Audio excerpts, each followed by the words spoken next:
Welcome to Lair of the Alchemist, where we discuss all things heavy metal and hard rock. On today's episode, important guitar players in the evolution of heavy metal and hard rock. These are guitar players who made key contributions via new musical vocabulary, new techniques, expanding and exploring new sounds on the guitars, or just generally pushing the boundaries of what the guitar could do in hard rock and heavy metal. I'm going to be doing it in a timeline format, and I will be highlighting who I feel are the most influential and most key contributors. I, of course, can't cover everyone, but I will be putting underneath some of the key players other players who I feel are also influential, but maybe did not have as much of an impact as the players that I put on top. That does not mean that I think that they aren't great players. They are, just maybe for whatever reason, they never had the level of popularity that some of these other players had. All right, so let's get started. We're going to start in the 50s and the early 60s with various blues players. The blues would go on to be highly influential and still is in hard rock and heavy metal. Players like Howlin' Wolf, Muddy Waters, and there would be many others that I could list there. All right, now we're in roughly 66 to 69. These year time frames, they're all very general because, of course, some of these artists were performing across many years. So these are just touch points. Eric Clapton.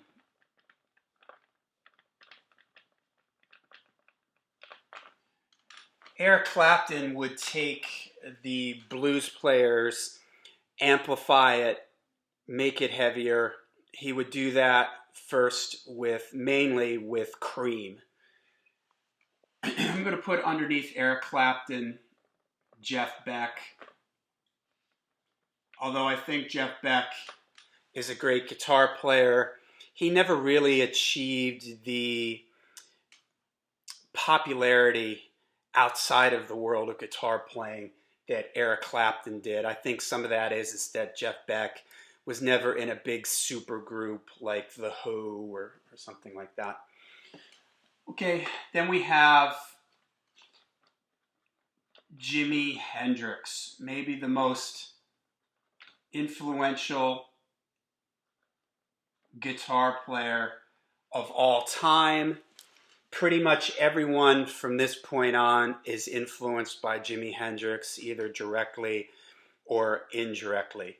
His use of distortion, his technique, his use of the whammy bar, it was just a whole new world. Hendrix blew everything open and would go on to be, in my opinion, one of the most influential guitar players of all time.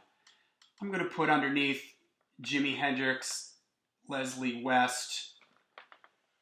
I like Leslie West a lot. He was a guitar player for Mountain. He had a great sound, a great feel.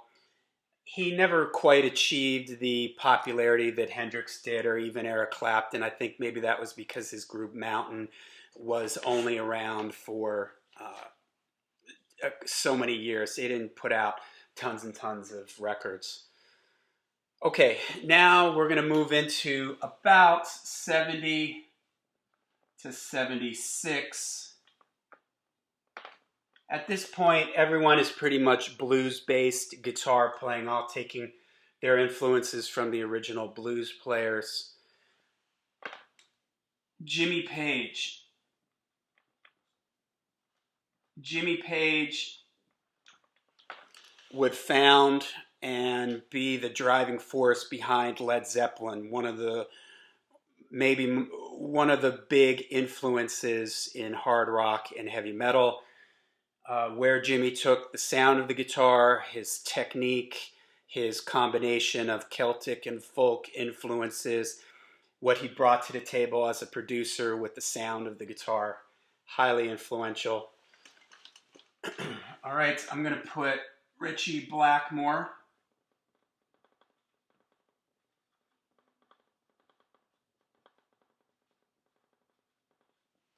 Ritchie Blackmore is a guitar player for Deep Purple and then his own band Rainbow.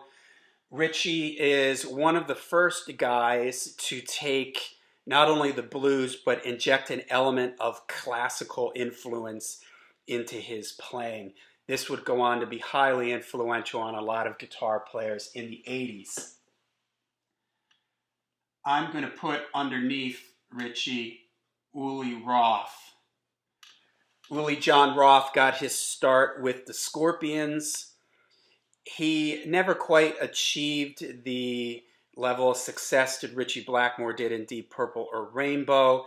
At that time, the Scorpions hadn't become the world famous band that they would become in the late 70s and through the 80s and thereon.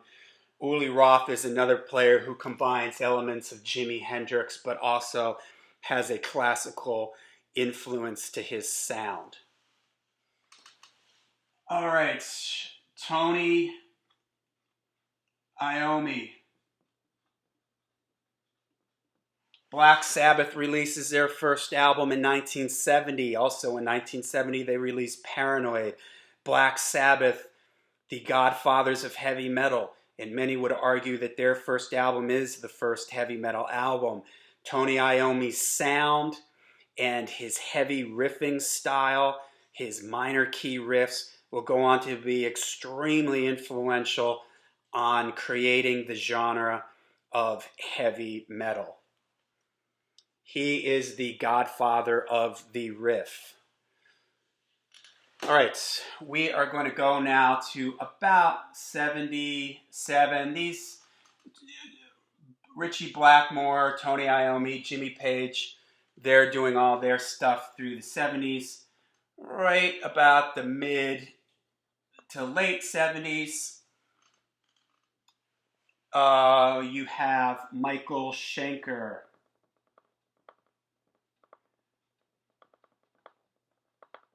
Michael Schenker would be the guitar player in UFO. He would go on to have a solo career in the 80s. Michael brings a sense of melodicism in phrasing and technique that would be very influential to a lot of 80s guitar players. I'm going to put Frank Marino underneath Michael.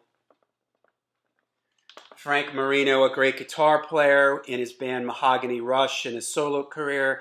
He had a ton of technique, took the blues and amped the technique up on it. He never really achieved the levels of success that Michael Schenker did, probably because Michael Schenker was in UFO, which was a band that had a pretty good amount of success. All right, I'm going to put Gary Moore here.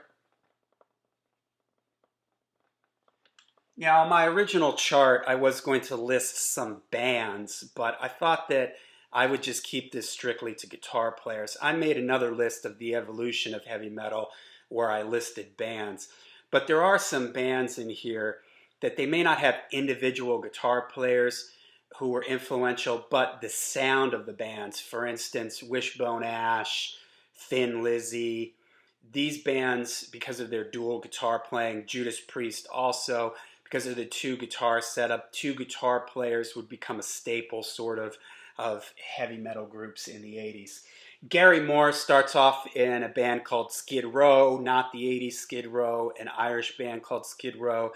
He plays on the album Black Rose with Thin Lizzy. Gary Moore, I could have put him in the 80s. He would go on to have a solo career and would be one of the first guys to do a harder electric style blues albums. In the 70s, he hasn't quite gotten into that yet till the 80s, but that harder electric style blues would go on to be very influential. So I just decided to put Gary here in the late 70s. All right. Eddie Van Halen. Eddie Van Halen, the guitar player for Van Halen. Probably the most influential guitar player after Jimi Hendrix. Eddie Van Halen takes the technique of the guitar to a whole new world. His use of tapping, his speed, how fluid he is on the guitar, his use of the whammy bar, his sound. He takes everything about the guitar. What Hendrix did for the guitar in the late 60s, Eddie Van Halen does that in the late 70s. Takes everything to a whole new level. The instrumental Eruption off the first Van Halen album is an absolute game changer in the world of heavy metal and hard rock guitar playing. He would go on to be extremely influential on the 80s metal guitar players. Okay, now we are about 80, we're going to just say 1980 here. Randy Rhoads. Randy Rhoads would be the guitar player on the first two Ozzy Osbourne records, would tragically die in a plane crash. Randy Rhoads was the perfect fusion of classical elements with some blues elements in his playing. He basically takes Ritchie Blackmore and Uli Roth's classical influences, dials it up a bunch of notches, and applies it more in a heavy metal context, yet still retaining some of the blues of like Leslie West or Jimi Hendrix, and also incorporating some of the guitar histrionics of Eddie Van Halen. All right, I'm going to put this about, let's say, 84-ish. I'm going to make a lump here of a lot of the 80s LA glam metal, whatever you want to call it, melodic metal guitar players. The 80s, starting with Eddie Van Halen in the late 70s and through the 80s, would be the decade of the guitar hero. There would be many great players pushing the technical limits of the guitar. The guitar players would be in the spotlight in the magazines, achieving fame. The 80s was the era for the guitar hero. So I'm going to put, for instance, Warren DeMartini from Rat, George Lynch,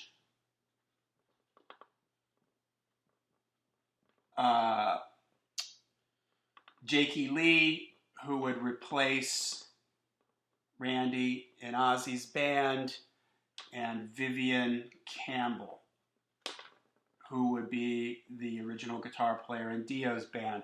I'm sort of lumping these guys all together because even though they were influential, I don't think they had the influence that Randy Rhoads did, and certainly not the influence that Eddie Van Halen did. Okay, we are now, I'm going to say about 85, 86. Again, these are all approximate. Yngwie Malmsteen. Yngwie is the next big game changer.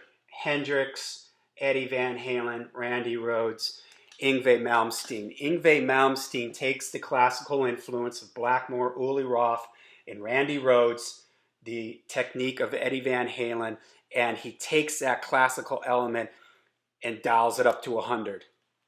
Basically, this is straight up neoclassical guitar playing. He has almost shed all blues influence out of his playing. His first solo album, Yngwie J. Malmsteen's Rising Force, is a game changer, much the same way the first Van Halen record was. He takes technique to a whole new level. He takes the vocabulary, incorporating classical into the guitar playing to a whole nother level, creates what some people would call shred guitar, which is this super technique.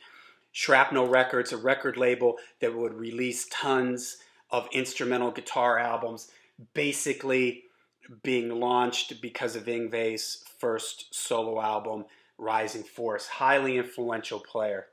So underneath Yngwie, I'm going to put in some of the guitar shredders that followed after he showed up on the scene. Marty Friedman, who will go on to play with Megadeth, Paul Gilbert, who would go on to play with Racer X, started off in Racer X, would go on to play with Mr. Big. All these guys, Jason Becker, were on the Shrapnel record label and released instrumental guitar shred albums with a lot of neoclassical influences, again, following in the footsteps of Yngwie Malmsteen. All right, I'm going to say here 88. I'm going to put Stevie Ray Vaughan on here. Now, I do not in any way think Stevie Ray Vaughan is a heavy metal guitar player, but after the neoclassical influence of Yngwie and seeming like everyone is incorporating that into their playing, Stevie Ray Vaughan comes onto the scene and goes all the way back to the original blues players, but dials it up a notch. This is also right around the era when I mentioned Gary Moore is also returning to the blues, releasing blues-based hard rock guitar albums. So Stevie Ray Vaughan influences a lot of the hard rock and metal guitar players to go back to their blues influence and to start incorporating some of that again into their playing. All right, 90. Again, the 80s is the decade of the guitar hero. Everything gets pushed to the max in the 80s. And as we approach the 90s, traditional LA style heavy metal is sort of waning and on its way out, but death metal shows up on the scene, and I'm going to put Chuck Schuldiner on here. He was the founder and guitar player for the band Death. He arguably the first pure death metal band, and he would go on to shape how the guitar is used in a death metal context. I'm going to also put Trey, I'm not sure how to pronounce his name here, Astagoff. He's a guitar player with Morbid Angel, would be highly influential in the world of extreme metal, where you start seeing a lot more extreme metal and the birth of extreme metal in the 90s. And Chuck and Trey, in my opinion, are two of the more influential guitar players for that. All right, grunge shows up on the scene. It's sort of the death of the guitar hero, but there's still some guitar heroes out there. Let's say about 93, 94. Dimebag Darrell from Pantera. And I'm also going to put Zakk Wylde in here too. Although Zakk really showed up on the scene in the 80s with Ozzy. Ozzy goes on to release one of his biggest albums, No More Tears, in the 90s. So let's go back to Dimebag Darrell. Dimebag Darrell is a guitar player with Pantera. He kind of combines a little bit of everything that came before him, but also has a little bit of this more extreme guitar sound, more heavy chugging riffs, a little bit more noisy with his whammy bar and sound, but he still has tons of technique, tons of vocabulary, everything that he's learned from all these players that have come before him, like Eddie Van Halen and Randy Rhoads. Zakk would also sort of be in that same boat, the down-tuned guitar, heavy chugging riffs, the pinch squeals and everything. Two of the big sort of traditional style guitar heroes in the 90s. All right, I'm going to put 95 to, I don't know, let's say 99 here. Again, these are all approximate. I'm going to put Tom Morello from Rage Against the Machine. And I put him here because at this point, guitar soloing and traditional style guitar playing that we knew through the 80s and what we see with Dimebag and Zakk is sort of on its way out a little bit. People are exploring more things with sounds and different ways to do different things with the guitar, and Tom Morello represents that for me. He makes his guitar sound like a DJ scratching a turntable. He uses effects pedals. He doesn't solo in the traditional sense. They're more aural soundscapes, if you will, sort of noises and textures. And his style would go on to influence a lot of the sort of new metal bands that were popping up around that time. I'm going to put John Five in here also. He was with Marilyn Manson's band. It's sort of the same style player. not fast technical style soloing, but more like industrial and noise type sounding stuff. I'll also put Buckethead. Buckethead was kind of a shredder, but he took sort of the shredding, but incorporated sort of the more experimental, noisy aspects of some of like Tom Morello or the more extreme players. All right, now on the 00s, I'm going to put Joe Bonamassa. Let me spell that correctly or try. He's a continuation of Stevie Ray Vaughan and Gary Moore. He basically takes the traditional blues, does it in an electric hard rock style. He kind of started off in a group called Black Country Communion, which was a sort of a Zeppelin-esque band with Jason Bonham and Glenn Hughes. So he does have roots in hard rock, but he's mostly known for taking the guitar, lots of technique, blues-based sounds. All right, and then let's say the 2020s. I'm just going to put the YouTube guitar stars. Basically now with guitar not as prominent in popular music, where all the guitar heroes are, in my opinion, are on YouTube. Everybody from 10-year-old kids that can play like crazy to just people pushing boundaries, people exploring new things. To me, this is where you find the modern day guitar hero on YouTube. Okay, so there you go. Like I said, I couldn't mention everybody. I think all these players are great. They all contribute something to the evolution of heavy metal. But this gives you an idea watching through a timeline. If I had to circle the really biggies, I'm going to say Yngwie, Eddie Van Halen, Jimi Hendrix. I'd say Randy Rhoads too. Those to me are some of the really big players. But again, everybody contributes something here to the evolution and sound of heavy metal.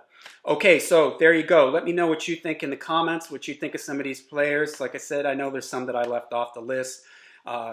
Maybe mention some that you think I missed. I'm especially weak on the 00s and on because I didn't follow along quite as much with what was happening in the world of guitar playing as much during that time frame. So, okay, make sure you hit subscribe and like. And until we see you again, make sure you stay heavy, stay metal.